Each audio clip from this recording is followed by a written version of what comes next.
নমস্কাৰ এই মুহূৰ্তত আপোনালোকে চাইছে সাহিত্য টেকনলজি ইউটিউব চেনেল এই চেনেল ৰাজ্যৰ খবৰটোতে কেইবাটাও গুৰুত্বপূৰ্ণ খবৰ আপোনালোকলৈ আগবঢ়াইছে যিকেইটা খবৰ আপোনালোকে জনাটো অত্যন্ত দৰকাৰী আৰু এই খবৰকেইটা আপোনালোকে উপস্থাপন কৰাৰ আগতে আপোনালোকে যদি এই চেনেলটো নতুনকৈ আহিছে তেন্তে চেনেলটো প্লিজ ছাবস্ক্ৰাইব কৰি থব আৰু ভিডিঅ'টোত এটা লাইক কৰি উৎসাহিত কৰিব সন্ধিয়াৰ প্ৰথমটো এই মুহূৰ্তত অতি গুৰুত্বপূৰ্ণ এটা ডাঙৰ খবৰ মুকলি হৈ আহিছে কিয়নো কৈছে অসমত আজিৰ দিনটোত পুনৰ আক্ৰান্ত হৈছে 6 সহস্ৰাধিক লোক আৰু 81 জন লোকে আজিৰ দিনটোত পুনৰ মৃত্যু খাব দিবলগীয়া হৈছে কৰোনা ভাইৰাছৰ ফলত তেনে সকলো সাৱধান হোৱাটো নিশ্চিত কৰিছে ৰাজ্যৰ নৱনিৰ্বাচিত মুখ্যমন্ত্ৰী ডক্টৰ হিমন্ত বিশ্ব শৰ্মাই কিয়নো ৰাজ্যত অব্যাহত আছে কোভিডৰ সংহাৰ আৰু শুকুৰবাৰৰ লগতে আজি অসমত আক্ৰান্ত হয় 6000 জন লোক আৰু দিনটোত মুঠ 1,03,158 গৰাকী লোকৰ কোভিড পৰীক্ষা সম্পূৰ্ণ কৰা হৈছিল কিন্তু ৰাজ্যত আজিৰ দিনটোত আক্ৰান্ত হোৱাৰ হৈছে 5.88% সৰ্বাধিক 9,907 জন লোকক কামৰূপ মহানগৰ জিলাত আক্ৰান্ত হৈছে বুলি খবৰ আহিছে আৰু আনহাতে আজিৰ দিনটোত প্ৰাণ হেৰুৱাইছে 81 জন লোকে আৰু সম্প্ৰতি অসমত কৰোনাৰ আৰোগ্য 84% হৈছেগৈ কিন্তু ইয়াত কৈছে যে দিনটোত আক্ৰান্ত লোকৰ সংখ্যা 434 জন কাছাৰ জিলাৰ 433 জন নগাঁও জিলাৰ আৰু 420 জন কামৰূপ গ্ৰাম্য জিলাৰ বুলি জানিব পৰা গৈছে সম্প্ৰতি ৰাজ্যখনত তথা আৰু অসমৰ সকলো ৰাজ্যত মিলি আজিলৈকে এতিয়া বৰ্তমান এক্টিভ কেছ আছে 52,816 গৰাকী লোক কিয়নো বৰ্তমান 52,000 লোকে কোভিড আক্ৰান্ত হৈ আছে কিন্তু এটা কথা হৈছে যে গুৱাহাটী মহানগৰী এতিয়া সতৰ্কতা অৱলম্বন কৰিবলৈ সকলোৱে নিৰ্দেশ জাৰি কৰা হৈছে কিয়নো মৃতকৰ সংখ্যা গুৱাহাটীত মাত্ৰ 24 ঘণ্টাতে 24 জন লোকে মৃত্যু খাব দিবলগীয়া সন্ধিয়াৰ পাছতো এই মুহূৰ্তত আনহাতে ডাঙৰ খবৰ মুকলি হৈ আহিছে কিয়নো কৰোনাই কালৰ ৰূপ সময়মতে এক ভাল খবৰ মুকলি হৈ আহিছে কিয়নো আপুনি চৰকাৰৰ ফালৰ পৰা সকলোৰে একাউণ্টত পাব এতিয়া 5,000 টকা তাৰ লগতে এটা কথা কৈছে যে কোভিডৰ প্ৰতিষেধক লোৱা ফটো শ্বেয়াৰ কৰি লাভ কৰিব আপুনি 5,000 টকা প্ৰথমতে কৈছে কোভিড প্ৰতিষেধক লোৱা ফটো শ্বেয়াৰ কৰক আৰু আপুনি লাভ কৰিব 5,000 টকা কিয়নো প্ৰতিষেধক ফটোৰ সৈতে আপুনি দিব লাগিব এটা আকৰ্ষণীয় টেগলাইন আৰু আপুনি কোভিড প্ৰতিষেধক লোৱা আৰু বেজি লোৱাৰ পিছতে যিখন ফটো আপলোড কৰিব এই ফটোখনত আপুনি এটা টেগলাইন লিখাৰ পাছতে প্ৰতিষেধক লোৱা ফটোখন আপলোড কৰি দিব আৰু আপুনি এই ফটোখন আপলোড কৰাৰ পিছতে আপুনি নিৰ্বাচিত হৈ চৰকাৰে আপোনাৰ একাউণ্টত বেংক একাউণ্টত দিব 5,000 টকা আৰু এই বৃহৎ ঘোষণা কৰা হৈছে কিয়নো অধিক ক্ষীপ্ৰতাৰে ভেকচিন প্ৰদানৰ বাবে মোদী চৰকাৰে এই সজাগতা বৃহৎ ঘোষণা কৰিছে কিয়নো ইতিমধ্যে 18 বছৰ ঊৰ্ধ্বৰ ব্যক্তিক প্ৰদান কৰা হৈ থকা হৈছে কোভিড ভেকচিন আৰু বৰ্তমান যিহেতু সমগ্ৰ অসমতে 2 বজাৰ পৰা বন্ধ হৈছে সকলো দোকান পোহাৰৰ লগতে সমগ্ৰ স্তব্ধ হৈ আছে অসম আৰু এই সময়ত আপুনি ঘৰত বহি 5,000 টকা লাভ কৰিব পাৰিব এই চৰকাৰে দিছে এই বিশেষ সুবিধা আৰু আপুনি এই 5,000 টকা কেনেকৈ লাভ কৰিব পাৰিব তাৰ বাবে আপুনি আপোনাৰ স্মাৰ্টফোনটো যিটো মোবাইল আছে তাত আপুনি mygov.india অফিচিয়েল টুইটাৰ শ্বেয়াৰ কৰাৰ পিছত এক বিশেষ অফাৰ দিছে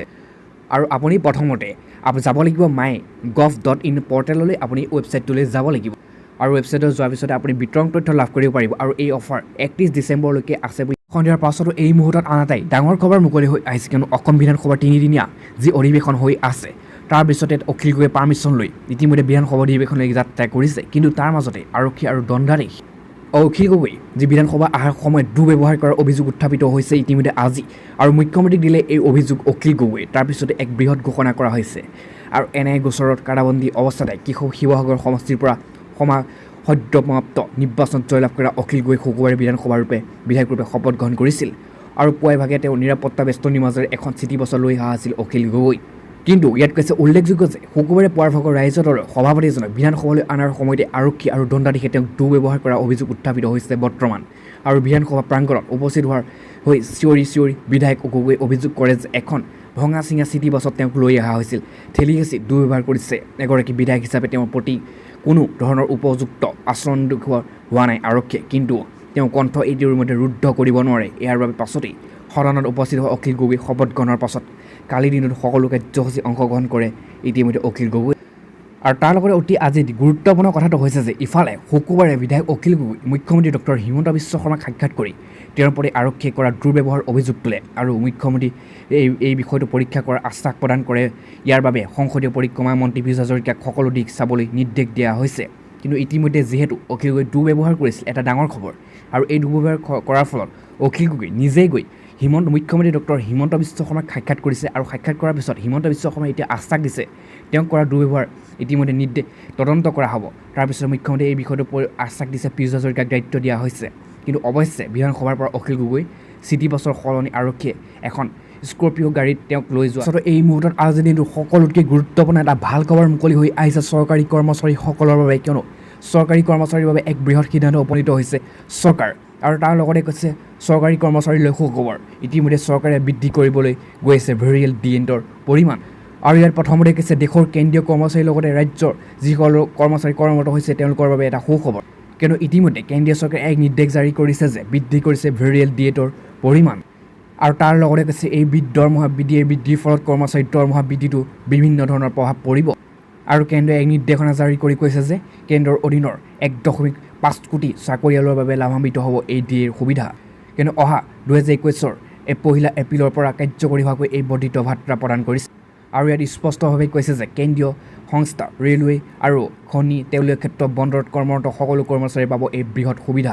আৰু যেহেতু কৰ্মচাৰীসকলৰ ডিএ বৃদ্ধি কৰা হৈছে আৰু ডিএ বৃদ্ধিৰ ফলত কৰ্মচাৰীৰ দৰমহাটো প্ৰভাৱ পৰিব আৰু ইতিমধ্যে এই 1.5 কোটি ইতিমধ্যে কৰ্মচাৰীসকলৰে চৰকাৰে বৃদ্ধি কৰি সন্ধিয়াৰ পাছতো আন এটা ডাঙৰ খবৰ মুকলি হৈ আহিছে কিয়নো দেশৰ প্ৰধানমন্ত্ৰী নৰেন্দ্ৰ মোদী হঠাৎ কি হ'ল কিয়নো ইয়াত কৈছে যে কথাই ক'ব নোৱাৰা হ'ল দেশৰ প্ৰধানমন্ত্ৰী নৰেন্দ্ৰ মোদী আৰু দুচকুৰ লগতে চকু পানীও কৰোণাত আক্ৰান্ত হৈ মৃত্যু হোৱা সকলৰ প্ৰতি শ্ৰদ্ধা জনোৱাৰ লগতে ব্লেক ফাংগাছলৈ সতৰ্ক জাৰি কৰিছে ইতিমধ্যে দেশৰ প্ৰধানমন্ত্ৰী নৰেন্দ্ৰ মোদীয়ে আৰু অনলাইন বৈঠকৰ মাজতে আৱেগিক হৈ পৰিল প্ৰধানমন্ত্ৰী নৰেন্দ্ৰ মোদী ডাক্তৰ নাৰ্ছ আৰু স্বাস্থ্যকৰ্মীৰ সৈতে বাৰ্তালাপ কৰি থকাৰ মাজতেই কোনো প্ৰকাৰে নিজকে চম্ভালিব নোৱাৰিলে প্ৰধানমন্ত্ৰীগৰাকী আৰু দেশৰ বহু চিকিৎসক স্বাস্থ্যকৰ্মী প্ৰথম শাৰীৰ কৰোণা যোদ্ধাই কৰোণাৰ দ্বিতীয় ৱেভত প্ৰাণ হেৰুৱাবলগীয়া হৈছে আৰু সেইসকলৰ প্ৰতি শ্ৰদ্ধাঞ্জলি জ্ঞাপন কৰি সময়তে আৱেগিক হৈ পৰে প্ৰধানমন্ত্ৰীগৰাকী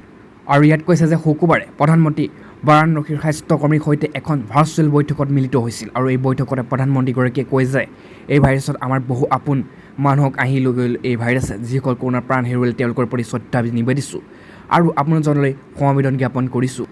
আৰু এই বৈঠকতে কাষবাসীসকল সকলো ডাক্তৰ নাৰ্ছ আৰু ৱাৰ্ডৰ বয় আৰু এম্বুলেন্স চালকৰ কামত উচ্চ প্ৰশংসা কৰে প্ৰধানমন্ত্ৰী মোদীয়ে ইফালে কৰোণাই নহয় শেহতীয়া দেশৰ আতংক সৃষ্টি কৰা ব্লেক ফাংগাছৰ পৰা দেশবাসীক যাতে বাচি থাকিব পাৰে তাৰ প্ৰতি প্ৰধানমন্ত্ৰী মোদীয়ে সতৰ্ক জাৰি কৰিছে এই সন্ধিয়াৰ পাছতো আনহাতে আজি দিনটো ভয়ংকৰ খবৰ এটা পোহৰলৈ আহিছে কিন্তু অসমৰ চুবুৰীয়া ৰাজ্যৰ লগতে সমগ্ৰ চুবুৰীয়া দেশ চীনত ইতিমধ্যে অৰুণাচল আৰু চীনত ভয়ংকৰ ভূমিকম্পই ইতিমধ্যে কঁপাই গৈছে বুলি আমাৰ হাতত তথ্য আহি পৰিছে কিয়নো মুঠ 12টাকৈ ভূমিকম্পই জোকাৰি গৈছে সমগ্ৰ চীনৰ লগতে চুবুৰীয়া ৰাজ্য আৰু অতি ভয়ংকৰ কথাটো হৈছে 7 ৰিক্টাৰ ওপৰত আহিছে এই ভয়ংকৰ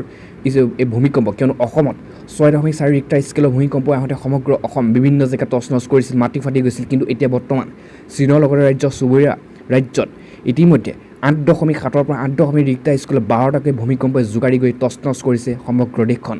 আৰু কাইলৈৰ পৰা চীনত সঘনাই আহিছে ভূমিকম্প 12টাকৈ ভিতৰত 7টাৰ সৰ্বাধিক 7 ৰিক্টাৰ স্কেলৰ ভূমিকম্পই জোকাৰি গৈছে ক্ষতি সাধন কৰিছে আৰু অসমৰ দৰে অৱস্থা হৈ পৰিছে এতিয়া বৰ্তমান চীনত কিন্তু কালিৰ পৰা দেশখনত সঘনাই আহিবলৈ ধৰিছে ভূমিকম্প আৰু কাইলৈৰ পৰা বৰ্তমান মুঠ 12টাকৈ ভূমিকম্পৰ ভিতৰত সৰ্বাধিক আছিল 7 ৰিক্টাৰ স্কেলৰ ভূমিকম্প যি ভূমিকম্পত বহু লোকে ইতিমধ্যে মৃত্যু খাব দিবলগীয়া হৈছে আৰু দেশখনত বৰ্তমানলৈকে 3জনৰ মৃত্যুৰ লগতে প্ৰায় 30জন লোক গুৰুতৰভাৱে আহত হোৱা বুলি চৰকাৰী তথ্যত প্ৰকাশ কৰিছে আনহাতে বৰ্তমান অহা এই ভূমিকম্পটোৰ 8 ৰিক্টাৰ 4 ৰিক্টাৰ স্কেলৰ ওপৰত আৰু সৰ্বাধিক 7 ৰিক্টাৰ স্কেলৰ হোৱাৰ বিপৰীতে সৰ্বনিম্ন 4 ৰিক্টাৰ স্কেল হৈছেগৈ কিন্তু এই ব্যক্তিগত সংস্থাই সদৰি কৰা অনুসৰি দেশখনৰ ক্ষতিৰ পৰিমাণ হিচাপত 72,317 পৰা পৰিয়ালৰ 20,119 গৰাকী বাসগৃহ ক্ষয়ক্ষতি হোৱাৰ লগতে সন্মুখীন হৈছে আৰু 12টা ভূমিকম্পৰ ফলত 5 ৰিক্টাৰ স্কেলৰ ওপৰত আছে